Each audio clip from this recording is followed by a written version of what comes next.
I hear All you right. perfectly.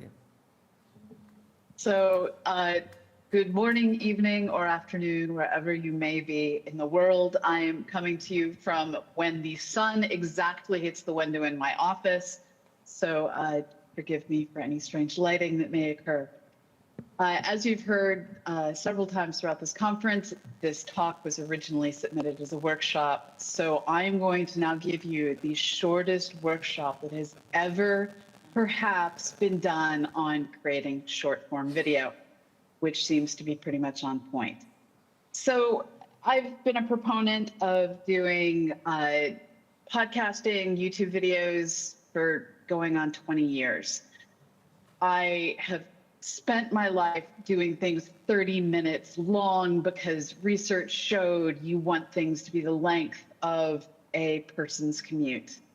Well, today things have changed, and it turns out that we have an entirely new formula where everything we do needs to be 3 minutes or less, preferably 90 seconds or less.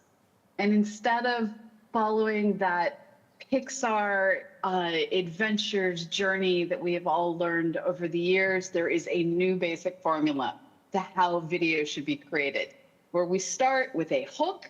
We give them what is called in marketing community a value bomb to keep them invested in watching the video, and then a call to action, something the person can do, which is most often, please like and subscribe my video.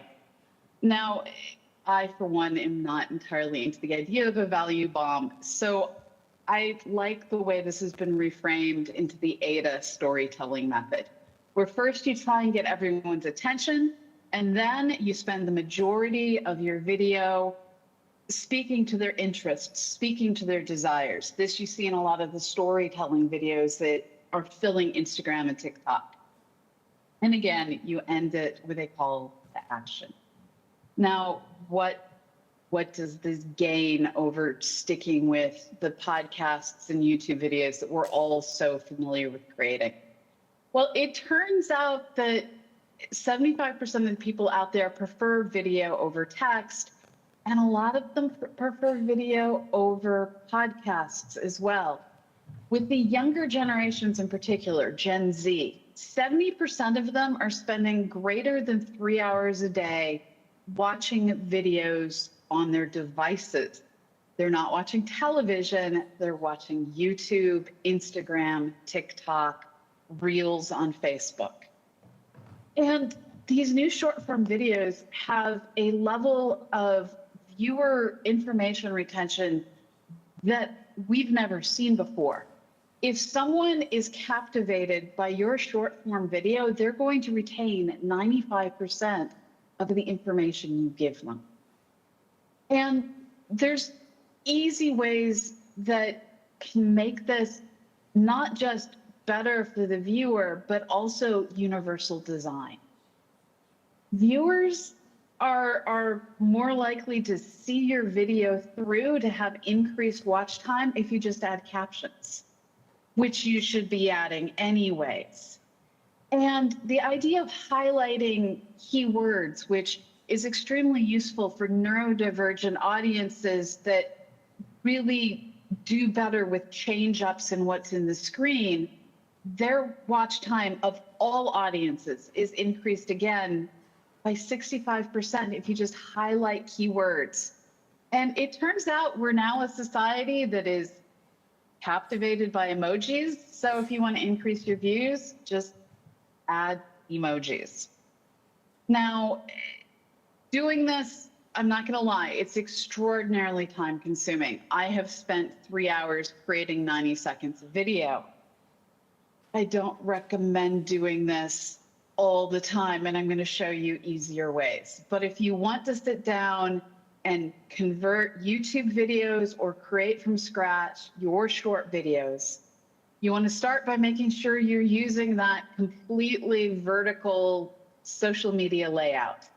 Edit, edit, edit, edit some more, and then you really need to add, I'm going to keep repeating this, add those subtitles. But this is one of those times where AI is entirely the appropriate tool for you to be using. a lot of the software that we use, and here I recommend Veed and Filmora and Descript, they all do unfortunately cost money if you use them a lot. They have AI that can work with many different languages and generate subtitles and generate translations for you. This is no longer something that we have to do from scratch. It's just something we have to proofread and make sure the AI didn't hallucinate too hard. But we don't even have to do everything from scratch. It's now gotten to the point that software is capable of reviewing longer videos and realizing this is a core concept that's being discussed. This thing over here is a core concept that's being discussed.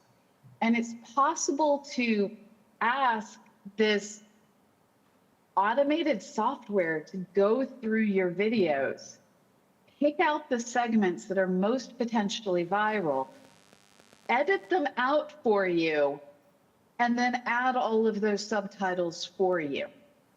This is a bit terrifying. The machines are getting really, really good and are potentially going to put some of us out of work.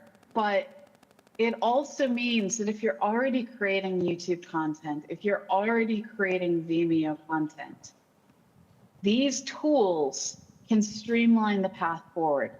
Now, what I actually recommend, and all of this work, I have to say, was done with Aviva Yamani. She is my colleague in new media and a major driver in everything we do. If you want to make this leap, the way that I'd recommend is to start with something like Opus Clip. Feed it your video.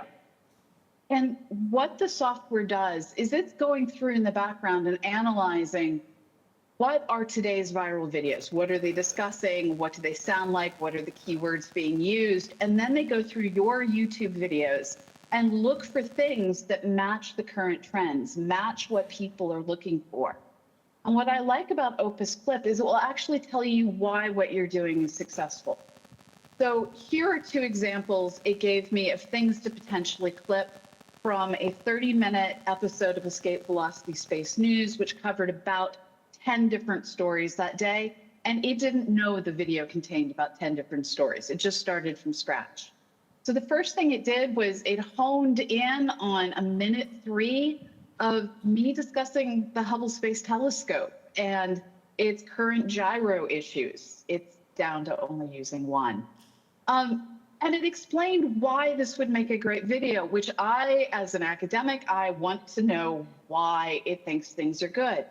It then kept going, and clip number 14 is one I probably shouldn't waste my time on. And what I really like is here I was discussing, well, exploring nebula with telescopes that make things look like faint smudges. And it's telling me that what I'm talking about doesn't actually align with any trending topics. So sure, I could talk about it and nobody would care. And it gave me feedback on how I could improve this content if I wanted to make it into a short. Pamela, all of these tools, I know, yeah. All of these tools together can be leveraged to create things greater than any one tool can do. If you look at this, you can see that my lower thirds from YouTube are showing up terribly cropped, but this is created in Premiere, and I can export the clips into Premiere, which means I can now say, this is the segment I want, open my original files, open what it's suggesting, and mix the subtitles and everything else that's getting created by Opus into the original video that I now yoink the lower third from. And I can create something that is clean, and I can add any images I want. It's time consuming, but there's the potential for millions of views. This is where people are today. And if you want to learn more, if you want to get involved, that URL will take you to, not URL, that QR code will take you to a link tree with all of my information, all of Aviva's information. And we invite you to, well, keep watching what we do in long form as well with 365 Days of Astronomy, a project of the IYA 2009 that is still going and still looking for your voices to help us spread astronomy to the world. So thank you so much for being here and staying as this session runs over time. And I know you have coffee waiting. So thank you all for being here.